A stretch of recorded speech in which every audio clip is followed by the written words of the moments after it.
सीमा जी, ये जो कुछ पाकिस्तान के मुल्ला मौलवी जो फतवा निकालने की बात कर रहे हैं और जो धमकी दे रहे हैं, उस पे आप क्या सोच रहे हो?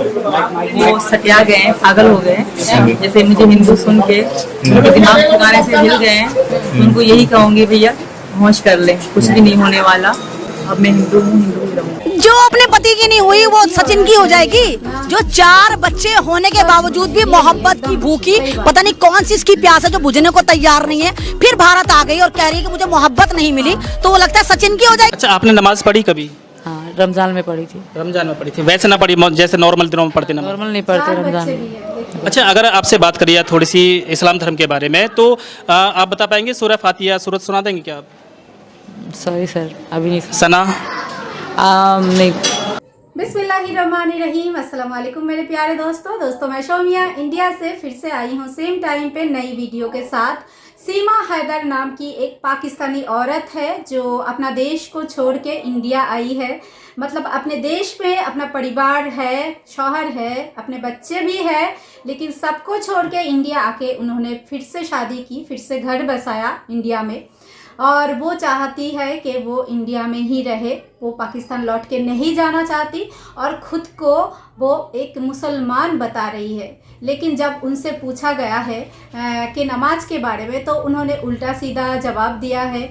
और जब कलमा पढ़ने के लिए बोला गया है तब भी उन्होंने कुछ कलमा पढ़ के नहीं सुना पाई है। तो इससे ये पता लगता है कि वो कह तो रही है कि वो एक मुसलमान है, लेकिन उनके जो मतलब आव भाव है उनसे पता नहीं लग रहा है कि वो एक मुसलमान है। क्योंकि बच्चों को पता होता है, मुसलमान लोगों के जितने भी बच्चे हैं, बच्चे को भी पता होता है कलमा के बारे में, नमाज के बारे में, और भी बहुत कुछ पता होता है। लेकिन ये औरत को तो कुछ भी नहीं पता है। और जब नमाज के बारे में पूछा गया था तो इन्होंने बोला कि मैं नमाज नहीं पढ़ती, मैं खाली रमज़ान के टाइम पे नमाज पढ़ती हूँ। और फिर नमाज के जो 5 वक्त का नमाज होता है, उनका जो नाम होता है वो उल्टा फुल्टा सा जवाब दे रही है। मतलब आगे पीछे करके कुछ नाम ऐसे बोल रही है। मतलब इनको कुछ भी नहीं पता है। तो इनका ही सच्चाई जानेंगे आज हम इस वीडियो में कि वो असल में मुसलमान है या इसका रिलीजियन कुछ और ही है, हिंदू है या कुछ और रिलीजियन है, तो पता चलेगा इस वीडियो में। और हम इस वीडियो में स्कॉलर्स को भी सुनेंगे, डॉक्टर जाकिर नाइक को भी सुनेंगे। तो वीडियो बहुत ही अच्छा लगने वाला है आप लोगों को, मतलब इंटरेस्टिंग है वीडियो। तो चलिए शुरू करते हैं आज का वीडियो। आखिर तक देखना ज़रूर और पूरा देखने के बाद एक लाइक कर देना। और चैनल में नए हैं तो रिक्वेस्ट है चैनल को जल्दी जल्दी सब्सक्राइब कर लीजिए। और लास्ट तक देखने के बाद अपना फीडबैक ज़रूर बताना, मतलब फीडबैक देना कमेंट सेक्शन में। तो चलिए शुरू करते हैं आज का वीडियो। पति 19 में चले गए थे सऊदी अरब कमाने के लिए ना, तो तब पैसे वगैरह भेजते थे। तो मैं मोबाइल चलाती थी, पबजी खेलती थी इनके साथ। ये मेरे साथ पहली बार आए, फिर हम खेलते अच्छा खेलते थे। पुराने थे, मैं नई थी पबजी में, तो हमारी बहुत अच्छी दोस्ती बन गई। दोस्ती से फिर 21 में हमारा थोड़ा प्रपोज हुआ। इन्होंने मुझे करा, मैं इनको करा। आपके हस्बैंड जो है पाकिस्तान में बैठ के वो कह रहे हैं कि मैं एक्सेप्ट कर लूंगा, बस भारत सरकार से गुहार लगा रहे हैं कि वो वापस आ जाएंगे। मेरे हस्बैंड नहीं है, मेरे हस्बैंड ये रहे जी, उनके कहने से सब कुछ नहीं होगा, मेरी भी सुनी जाएगी। हाँ। सीमा जी, ये जो कुछ पाकिस्तान के मुल्ला मौलवी जो फतवा निकालने की बात कर रहे हैं और जो धमकी दे रहे हैं, उस पे आप क्या सोच रहे हो? वो सटिया गए हैं, पागल हो गए हैं। जैसे मुझे हिंदू सुन के उनके दिमाग ठिकाने से हिल गए हैं। उनको यही कहूंगी, भैया होश कर ले, कुछ भी नहीं होने वाला। अब मैं हिंदू हूँ, हिंदू ही रहूंगी। जो अपने पति की नहीं हुई वो सचिन की हो जाएगी। जो 4 बच्चे होने के बावजूद भी मोहब्बत की भूखी, पता नहीं कौन सी इसकी प्यास है जो बुझने को तैयार नहीं है, फिर भारत आ गई और कह रही है कि मुझे मोहब्बत नहीं मिली, तो वो लगता है सचिन की हो जाएगी। अच्छा, आपने नमाज पढ़ी कभी? हाँ, रमजान में पढ़ी थी। रमजान में पढ़ी थी, वैसे ना पढ़ी जैसे नॉर्मल दिनों में पढ़ते? नॉर्मल नहीं पढ़ते रमजान में। अच्छा, अगर आपसे बात करिए थोड़ी सी इस्लाम धर्म के बारे में, तो आप बता पाएंगे सूरह फातिहा सूरत सुना देंगे क्या आप? सॉरी सर, अभी नहीं। सना नहीं। मतलब अलहम्दो की सूरत, सुबहाना की सूरत, कुल हु अल्लाहु अहद की सूरत, या कोई कलमा कोई सुना देंगे आप? कोई भी कलमा, कोई भी मुस्लिम धर्म का कोई भी कलमा एक आप सुना दो। सुना जी, सूरत आती है, सुना दीजिए। मैं भूल गई हूँ सर, सॉरी। कोई भी इस समय कोई भी सूरत याद ना? तो किसी एक नमाज के बारे में बता देंगे कितनी रकत होती है? जी बिल्कुल, फजर में 2 होती हैं।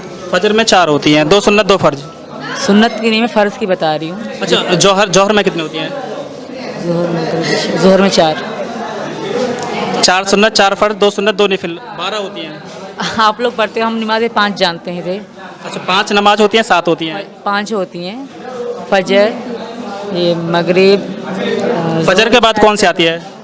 फजर के बाद, और सुबह फजर से पहले कौन सी होती है? पता है। इसका पता नहीं। इसका नहीं पता। अच्छा कि सीमा जी आप कलमा सुनाइए, तो वो कलमा नहीं सुना पाई। उन्होंने कहा सीमा जी को सूरत सुनाइए, वो सूरत नहीं सुना पाई। एक गांव की बाई बर्थ मुसलमान लड़की जो अब हिंदू, ये जुम्मा 8 दिन पहले, वो इतनी जल्दी भूल गई, कलमा भूल गई, सूरतें भूल गई, नमाज भूल गई, रोजा भूल गई। मैं मान ही नहीं सकती। Bina Attar, and my question to you is, though there are many similarities in Islam and Hinduism, when a Muslim girl marries a Hindu boy, it is not accepted by our society. Though she might succeed in bringing him to Islamic way of living. Yet, when a Muslim boy marries a Hindu girl, converts her to Islam, but later on she never accepts Islamic etiquettes, so what should be done? Please can you suggest steps or measures which should be there in such marriages? बहन ने सवाल पूछा है कि जब एक मुस्लिम मर्द हिंदू औरत से शादी करता है और उसे कन्वर्ट करता है, भले वो इस्लाम मजहब को फॉलो न कर सके तो भी कोई तकलीफ नहीं, लेकिन जब एक मुसलमान खवातीन एक हिंदू मर्द से शादी करती है तो एक्सेप्टेड नहीं है। ये गलत फहमियां हैं। सही में हमें देखना चाहिए कि कुरान में क्या लिखा है। कुरान में लिखा है सूरह बकरा में सूरा नंबर 2 आयत नंबर 221 में कि ए मोमिनो, ए मुसलमानों, कोई भी मुशरिक औरत से शादी मत करो जब तक वो ईमान न लाए। एक मुसलमान औरत, ईमान वाली औरत, चाहे वो कितनी भी बदसूरत हो, चाहे वो झाड़ू वाली हो, वो एक मुशरिक से बेहतर है। अगर आपको कोई मुशरिक या मोमिना से शादी करना है तो कुरान में लिखा है कि मोमिना से कीजिए, मुस्लिम औरत से कीजिए।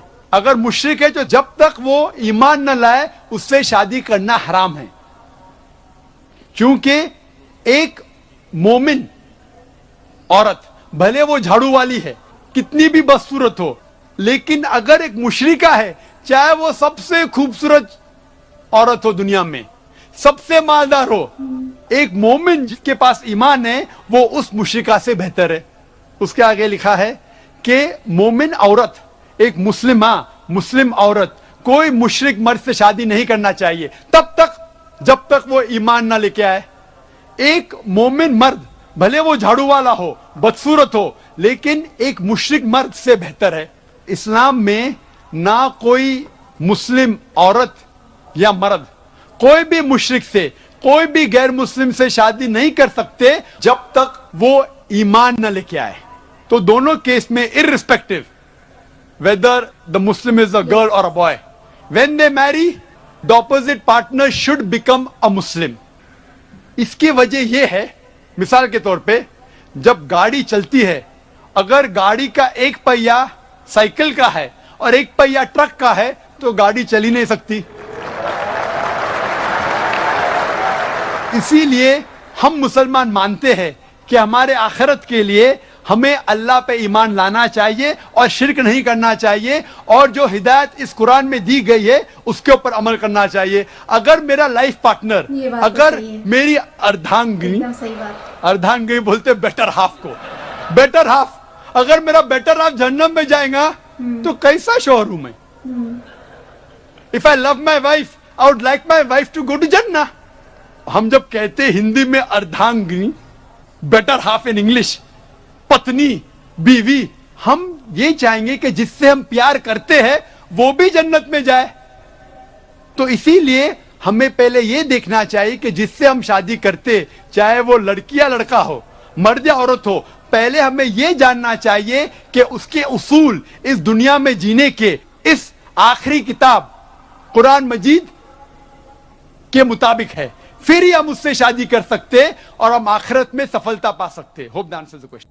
तो दोस्तों ये थी आज की वीडियो। आप सबके सामने क्लियर हो ही चुका है कि वो औरत जो बोल रही थी कि वो मुसलमान है, वो है ही नहीं मुसलमान, क्योंकि वो मुसलमान होती तो कलमा उसको पढ़ना आता, सूरा पढ़ के सुनाती, नमाज के बारे में भी बोल सकती थी, लेकिन उनको कुछ भी नहीं पता है। तो वो आई थिंक आप सबको भी पता चल ही चुका है कि वो मुसलमान नहीं है।